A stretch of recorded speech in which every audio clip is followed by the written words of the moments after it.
Welcome back. This is the third problem using Walter's model for share valuation. Let's read the question. The earnings per share EPS of a company is 8 rupees and the rate of capitalization applicable is 10%. That means this is the cost of capital or the required rate of return, 10%, K, 10%.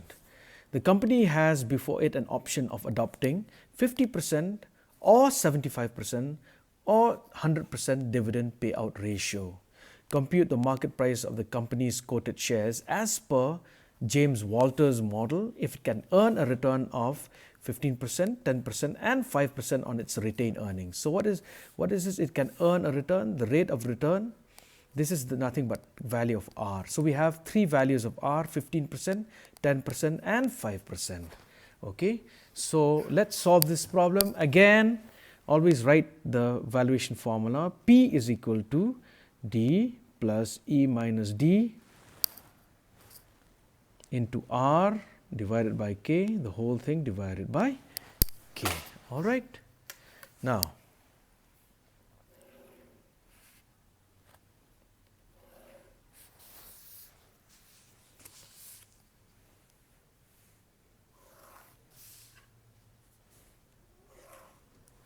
all right.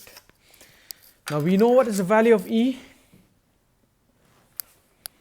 E is what? Is 8 rupees. We also know what is the value of R and the DP ratio. Now here let's say this is a growth firm where R is greater than K. Now you have three values of R. All right. You have three values of R. R is equal to 15% or 10% or 5%. Okay, let's look at the first one. Now K is also given. K is 10%. So in the first instance, R is greater than K, okay, where R is 15% and K is 10%. In the second case, a normal firm, R is equal to K, which equals to 10%. Okay, let's do that. And the third case is a declining firm where R is lesser than K. So R for declining firm is only 5%, whereas K is 10%. All right. Now we have to find out the problem for three different payout ratios. Okay. If D is equal to 50%, then the value of D is what? So 50%, take 50% on the earnings per share. So 50% of 8 is how much? Yes, it is rupees 4.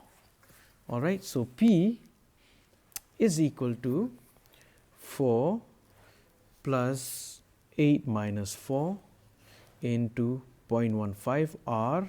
There the value of R and value of K is 0.10 divided by 0.10.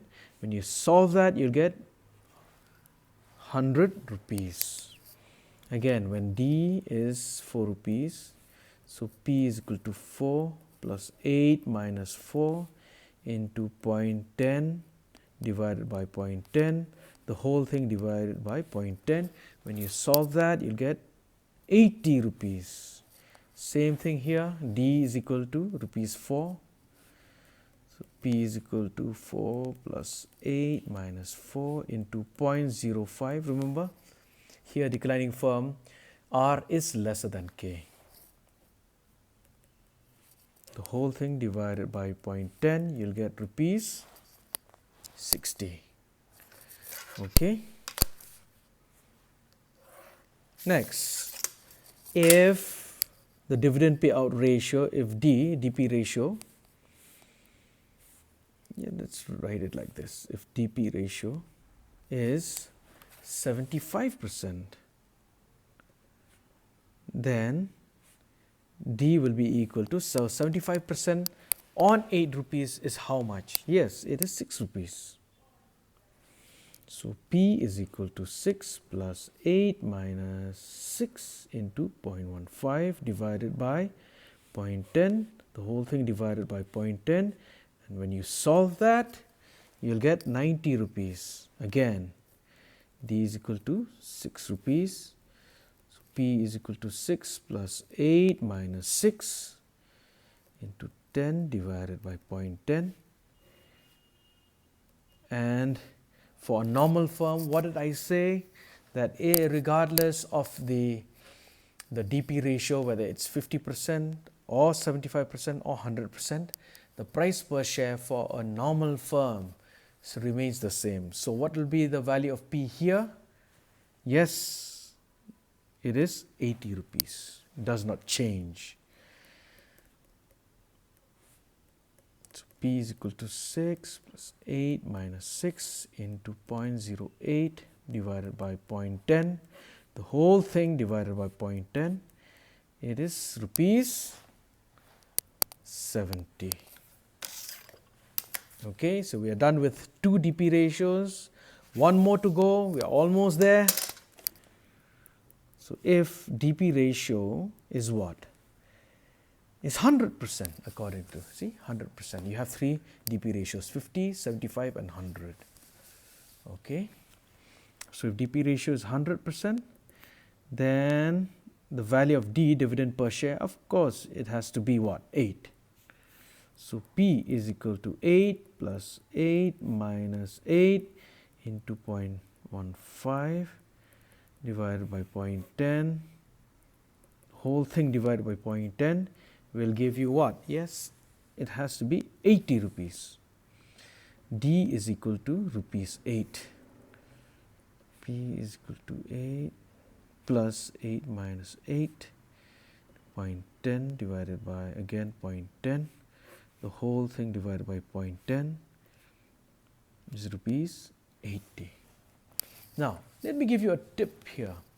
Now, when you get a problem like this and you're trying to solve to see whether your solution is correct or not, always remember that for a normal firm where the value of R is equal to K, the price per share has to be the same.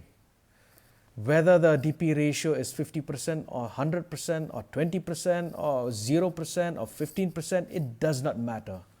For a normal firm where R is equal to K, the price per share P has to be the same for all the varying DP ratios, the dividend payout ratio. So if you find that the value of P changes with varying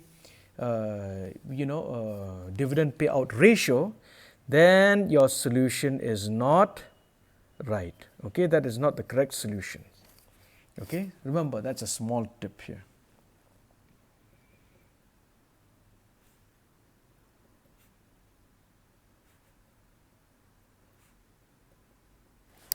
Okay, we're almost there.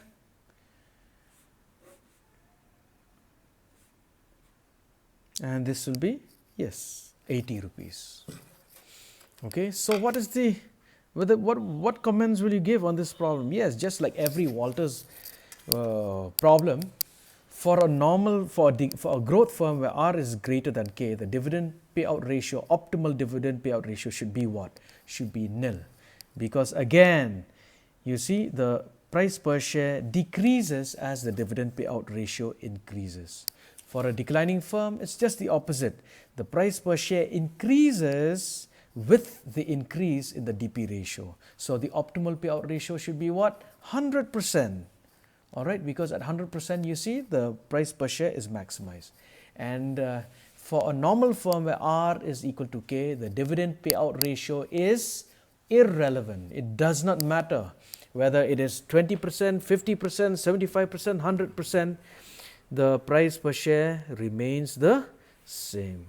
All right, so this one is the final Walter models problem. Stay tuned for Gordon model.